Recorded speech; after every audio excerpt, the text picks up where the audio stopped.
Eu queria dizer para vocês que todas essas pessoas que fizeram isso serão encontradas e serão punidas. Eles vão perceber que a democracia, ela garante o direito de liberdade, ela garante o direito de livre comunicação, de livre expressão, mas ela também exige que as pessoas respeitem as instituições que foram criadas para fortalecer a democracia. E essas pessoas, esses vândalos, que a gente poderia chamar de nazistas fanáticos, de stalinistas fanáticos, ou melhor, de stalinistas não, de fascistas fanáticos, sabe, fizeram o que nunca foi feito na história desse país. É importante lembrar que a esquerda brasileira já teve gente torturada, já teve gente morta, já teve gente desaparecida, e nunca vocês leram alguma notícia de algum partido de esquerda, de algum movimento de esquerda, invadisse o Congresso Nacional, a Suprema Corte e o Palácio do Planalto. Não tem precedente na história do nosso país. Não existe precedente o que essa gente fez, e por isso essa gente terá que ser punida. E nós, inclusive, vamos descobrir quem são os financiadores desses vândalos que foram a Brasília. Nós vamos descobrir os financiadores e todos eles pagarão com a força da lei esse gesto de irresponsabilidade, esse gesto antidemocrático e esse gesto de vândalos e de fascistas. Eu vou ler para vocês o decreto que eu vou assinar agora. Segura aqui para mim, Jorge.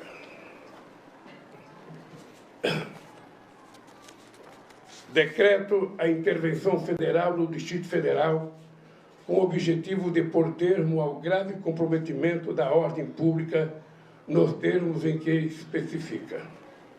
O Presidente da República, no uso da atribuição que lhe confere o artigo 84, caput, inciso 10, e no artigo 34, inciso 3º da Constituição, decreta.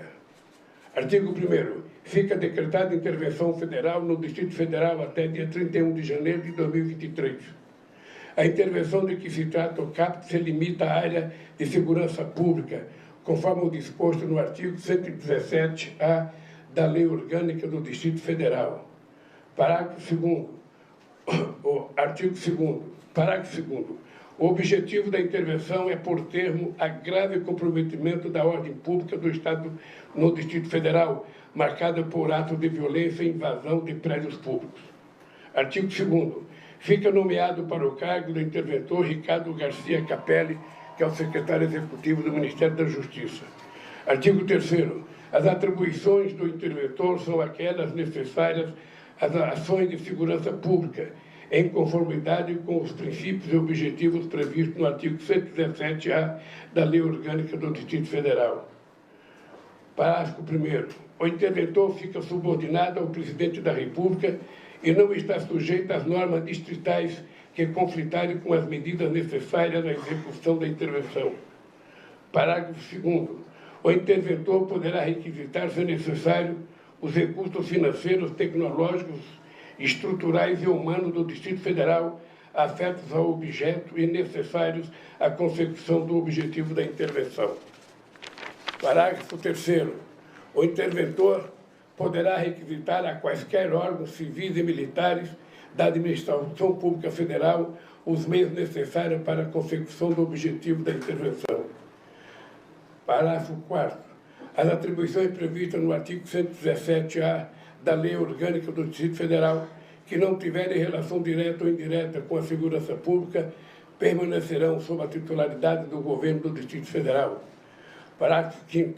O interventor, no âmbito do Estado do Distrito Federal, exercerá o controle operacional de todos os órgãos distritais de segurança pública previsto no artigo 144 da Constituição e no artigo 117-A da Lei Orgânica do Distrito Federal.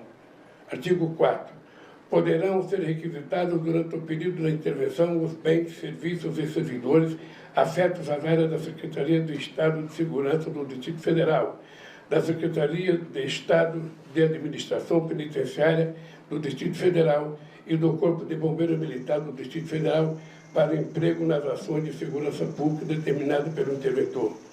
Artigo 5º. Esse decreto entra em vigor na data da sua publicação. Brasília, 8 de janeiro de 2023, 202 da Independência e 135 anos da República. Eu tomei a decisão de vir a Araraquara, porque eu estava em São Paulo e antes de voltar a Brasília, eu queria prestar solidariedade ao companheiro Edinho e ao povo de Araraquara e, sobretudo, às vítimas, aos parentes da família que teve, sabe, que morreu todas as pessoas. Eu passei aqui junto com o meu ministro da cidade, junto com o ministro ministro do Desenvolvimento Regional, para que a gente possa discutir com o Edinho e saber, sabe, o quanto vai custar a reposição das coisas que foram destruídas aqui na cidade de Araraquara. Nós sabemos que no Brasil tem muitas cidades que estão, sabe, com problemas de chuva, com problemas de destruição de estrada, e, lamentavelmente, o genocida que deixou o poder deixou apenas R$25 mil para que a gente pudesse cuidar de desastres. Ou seja, ele não deixou nada para a gente cuidar, e cuidar, sabe, da cidade, do Estado e do próprio governo federal. Por isso eu vim aqui com muita tranquilidade. Imaginava até que o Edinho iria me convidar para o almoço depois da visita, depois da conversa, quando começamos a assistir pela televisão a caminhada dos vândalos em direção à Praça dos Três Poderes. Chegando lá, vocês acompanharam. Eles invadiram, quebraram muitas coisas e, lamentavelmente, quem tem que fazer a segurança do Distrito Federal é a Polícia Militar do Distrito Federal, que não fez. Houve, eu diria, sabe, incompetência, má vontade ou má fé das pessoas que cuidam da segurança pública do Distrito Federal. Não é a primeira vez. Vocês vão ver nas imagens que eles estão guiando as pessoas na caminhada até a Praça dos Três Poderes. No dia 30, quando houve a minha diplomação, vocês viram aquele quebra-quebra em Brasília à noite, a Polícia Militar de Brasília estava guiando eles e vendo eles tocar fogo em ônibus e não fazia absolutamente nada. Esses policiais que participaram disso não poderão ficar impunes e não poderão participar da corporação, porque não são de confiança da sociedade brasileira. Eu espero que a gente, a partir desse decreto, a gente possa não só cuidar da segurança do Distrito Federal, mas garantir de uma vez por todas que isso não se repetirá mais no Brasil. É preciso que essa gente seja punida de forma exemplar, que essas pessoas sejam punidas de forma a que ninguém nunca mais ouse, com a bandeira nacional nas costas ou com a camiseta da seleção brasileira, para se fingirem de nacionalistas, para se fingirem de brasileiros, façam o que eles fizeram hoje. Isso nunca tinha acontecido. Nem no auge da chamada luta armada nesse país, nos anos 70, houve qualquer tentativa de qualquer grupo fazer qualquer quebra-quebra na Praça dos Três Poderes, no Palácio do Presidente, no Palácio da Justiça e na Câmara dos Deputados. Eu vou voltar para Brasília agora, vou visitar os 3 palácios que foram quebrados e pode ficar certo que isso não se repetirá e nós vamos tentar descobrir quem financiou isso, quem pagou os ônibus, quem pagava a estadia, quem pagava churrasco todo dia, e essa gente toda vai pagar. E também da parte do governo federal. Se houve omissão de alguém no governo federal que facilitou isso, também será punido. Nós não vamos admitir. Vocês sabem que eu perdi eleições em 89, eu perdi a eleição em 94, eu perdi a eleição em 98. E em nenhum momento vocês viram qualquer militante do meu partido, qualquer militante de esquerda, fazer qualquer objeção ao presidente da República eleito. Esse genocida não só provocou isso, não só estimulou isso, como, quem sabe, está estimulando ainda pelas redes sociais, sabe, que a gente está sabendo lá de Miami, onde ele foi descansar. Na verdade, ele fugiu para não me colocar a faixa, e é muito triste depois da festa democrática do dia 1º. A festa mais importante da posse de um presidente da República na história do presidencialismo no mundo inteiro. Nunca o povo trabalhador, os catadores de papel, os índios e as pessoas negras desse país colocaram a faixa no pescoço de um presidente da República. Pois no dia 1º eles colocaram. Essa gente já estava em Brasília. E essa gente teve medo de descer a Brasília com medo da multidão que estava lá para a posse. E aproveitaram o silêncio de um domingo, quando a gente ainda está montando o governo, para fazer o que eles fizeram hoje. Todo mundo sabe que tem vários discursos do ex-presidente da República estimulando isso. Ele estimulou a invasão na Suprema Corte, estimulou a invasão, só não estimulou a invasão no Palácio, porque ele estava lá dentro. Mas ele estimulou a invasão nos 3 poderes sempre que ele pôde. E isso também é da responsabilidade dele. Isso é da responsabilidade dos partidos que sustentam ele, e tudo isso vai ser apurado, sabe, com muita força e com muita rapidez. Eu quero agradecer a vocês, porque eu vim aqui para outra coisa, e vou deixar aqui depois os meus ministros aqui para falar com vocês. Já conversaram com o Edinho o que o governo federal pode fazer para que a gente possa recuperar, sabe, essa cidade maravilhosa chamada Morada do Sol.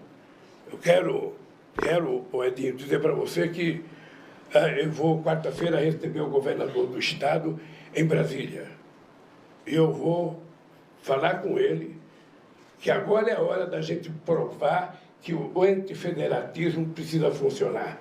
A prefeitura vai utilizar o dinheiro que ela pode utilizar, o Estado precisa colocar dinheiro e o governo federal colocar dinheiro, porque o povo de Araraquara paga imposto, e esse imposto vai para São Paulo, vai para o Brasil, e a gente deve devolvê-lo em forma de benefício para recuperar os prejuízos que a natureza causou.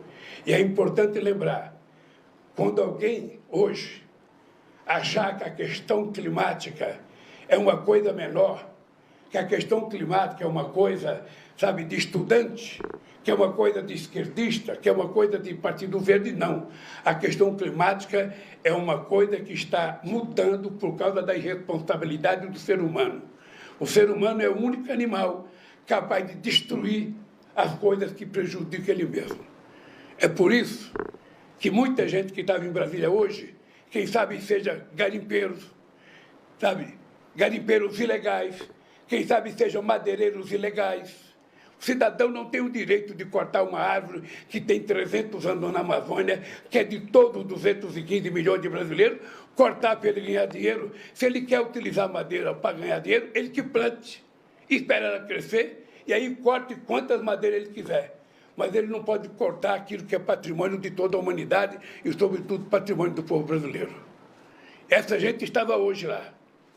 O agronegócio, sabe, maldoso, aquele agronegócio que quer utilizar agrotóxicos sem nenhum respeito à saúde humana, possivelmente também estava lá. E essa gente toda vai ser investigada, vai ser apurada e será punida. Por isso, Edinho, eu peço desculpa aqui de não ter podido fazer o que eu vim fazer aqui, mas os meus 2 ministros vão falar com vocês agora e nós vamos distribuir cópia do decreto para vocês. Eu não sei se já está na internet, que eles podem pegar, vocês podem pegar a cópia do decreto. No mais, gente, obrigado. Eu espero voltar a Araraquara. O Edinho está me devendo aqui, sabe, há muito tempo um almoço, e eu virei cobrar dele esse almoço, tá? Obrigado, gente. O senhor falou que o presidente vai para Brasília agora? Eu estou pensando em voltar. Ele não estava lá. Ele não estava lá. Sabe, o secretário de segurança dele, todo mundo sabe a fama dele de ser conivente com as manifestações. Sabe, então, a intervenção vai cuidar disso. Tá, gente? Obrigado. Obrigado, pessoal. Obrigado. Você fica um pouco aí e fala com ele.